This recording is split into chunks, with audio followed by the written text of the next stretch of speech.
Buenas tardes, nosotros somos el equipo que va a presentar acerca del cristianismo y derecho de los bárbaros. El equipo está conformado por Santa Cruz Azueta Valeria, Hernández Garnica Eduardo, Rivas Angulo Gael Aurelio, González Guzmán Jorge Alberto. Siendo el último, se tuvo que retirar por una complicación, pero al final adjuntaremos su participación. Vamos a iniciar con el cristianismo. De un poco una manera más general para después irnos de una manera más específica y poder comprender más sobre esta ideología. Para empezar, plasmé una frase que creo que eh, abarca todo el significado de lo que es el cristianismo y dice, el cristianismo es una doctrina que basada en una creencia y en el amor, conduce al hombre a la vida trascendental y ultraterrena. Trascendental se refiere a que tiene la opción de poder seguir generando experiencias cuando ya no está en este plano carnal y terreno, y ultraterrenal, que también tiene la capacidad de generar experiencias estando en un plano terrenal y carnal. Para continuar, puse 3 puntos que también creo que los explica bastante bien, y es que el cristianismo es una religión monoteísta. Esto quiere decir que solo cree en una deidad y pues basada en las enseñanzas y las viviendas de Jesús, esta es la deidad presentada. Después tiene diferentes ramas, siendo las más importantes o las más características el catolicismo, la ortodoxia y el protestantismo. También el judaísmo formó una gran parte del cristianismo, ya que nació a partir del judaísmo a mediados del siglo I después de Cristo en la provincia judea, que en aquel entonces formaba y pertenecía al Imperio Romano.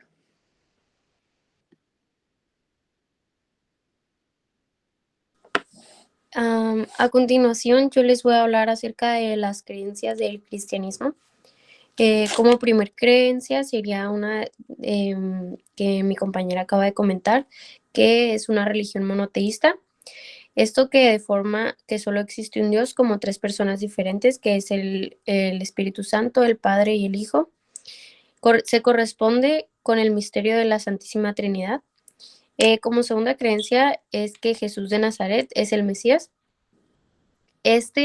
Murió crucificado para salvar al pueblo de Dios del pecado original y resucitó al tercer día y ascendió al duelo.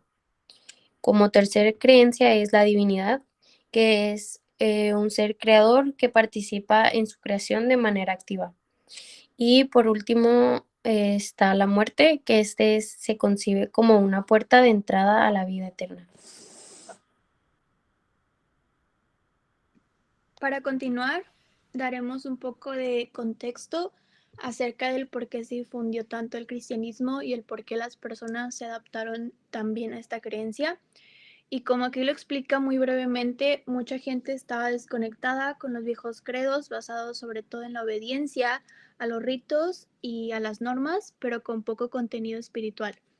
El cristianismo venía a proponer una esperanza de cambio y salvación para los más pobres, para los subordinados, para los más olvidados dentro de lo que era la jerarquía del pueblo, en una época donde, pues bien sabíamos, era bastante o consistía de bastante explotación y desesperanza en el mismo pueblo.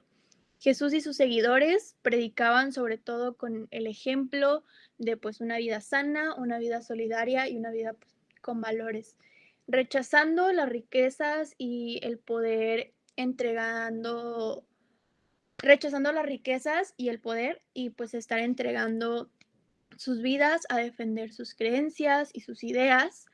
Y pues la coherencia entre las palabras y las acciones, pues les valió pues todo el seguimiento que generaba primero en Palestina y después en todo el Imperio Romano.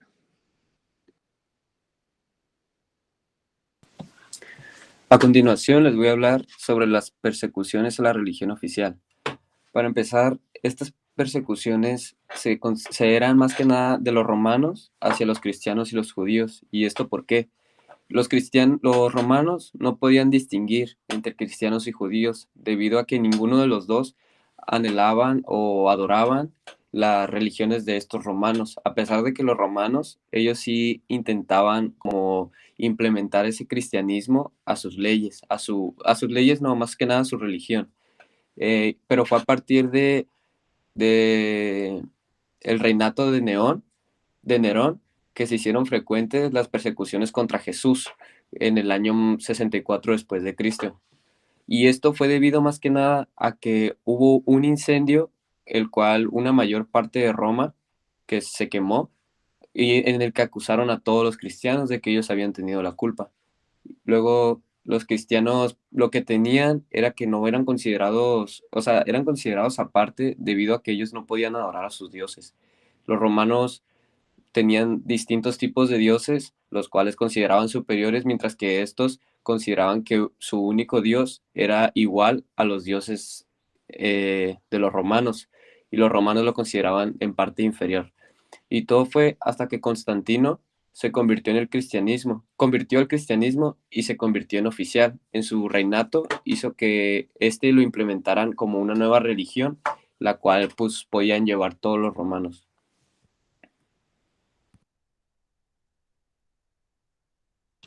A continuación, yo les voy a hablar acerca de la división del cristianismo. A partir de que el catolicismo se volvió una religión oficial como tal, fue creciendo su poder y su influencia política.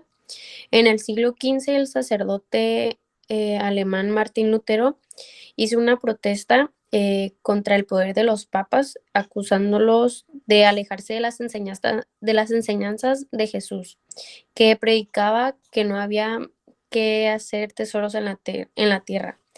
Estas protestas hicieron que hubiera una ruptura dentro del cristianismo y se hicieron dos partes, que por un lado estaba la Iglesia Oficial de Roma y por el otro lado estaban los seguidores de Lutero. Estos eran conocidos como protestantes o luteranos. Los luteranos proponían la libre interpretación de la Biblia. También querían que los sacerdotes tuvieran la oportunidad de obtener matrimonio y combaten la propiedad de bienes terrenales en manos de la iglesia.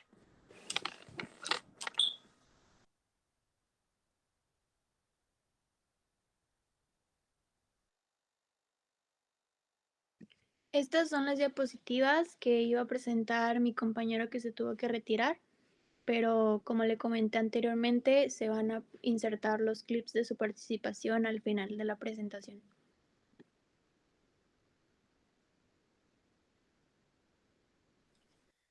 A continuación, se les va a hablar sobre las compilaciones. Existían tres tipos de compilaciones, las cuales reflejaron la combinación de leyes, las leyes Barbarorum y las leyes Romané, que eran tres básicamente, en las que se basaban, que era el Edicto Teodórico, la ley romana de los visigodos y la ley romana de los borgoñeses, las cuales se va a hablar más adelante.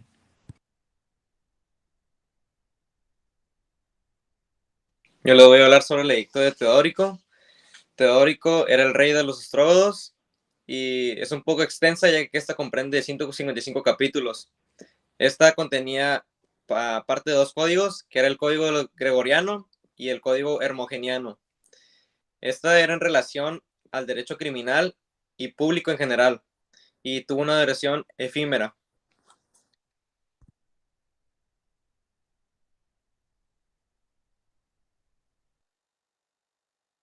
Esta también es otra diapositiva donde participaba mi compañero.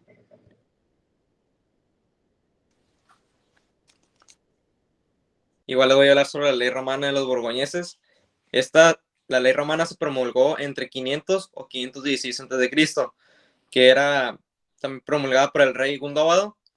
Este código es muy corto a comparación del teodórico, ya que esta comprende solamente 47 capítulos.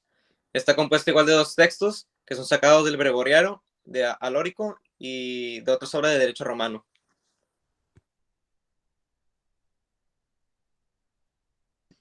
Estas son algunas de las referencias que utilizamos para hacer la investigación previa a la exposición. Y muchas gracias por su atención Espero haya disfrutado la presentación y cualquier duda o comentario nos lo puede decir y estaremos al tanto. Muchas gracias.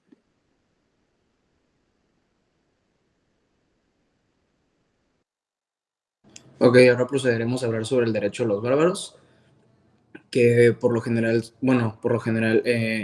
una de sus definiciones pues son los pueblos que llegaron a conquistar a los pueblos pequeños de Roma.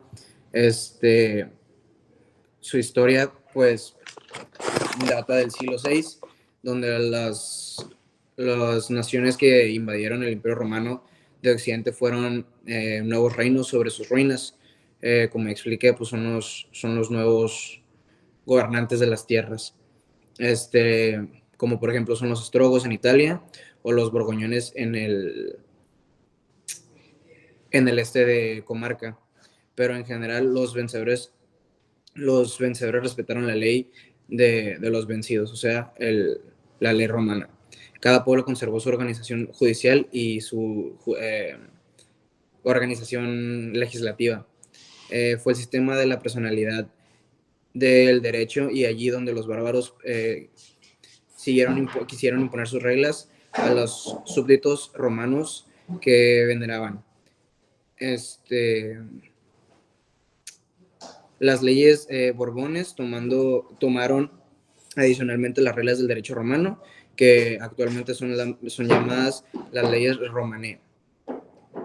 Okay, en los derechos romanos existía la ley romana de los visigodos, que era la más importante ley romana publicada por los reyes visigodos, compuesta por el reinado de los visigodos por orden del Alarico II, sin ninguna otra clasificación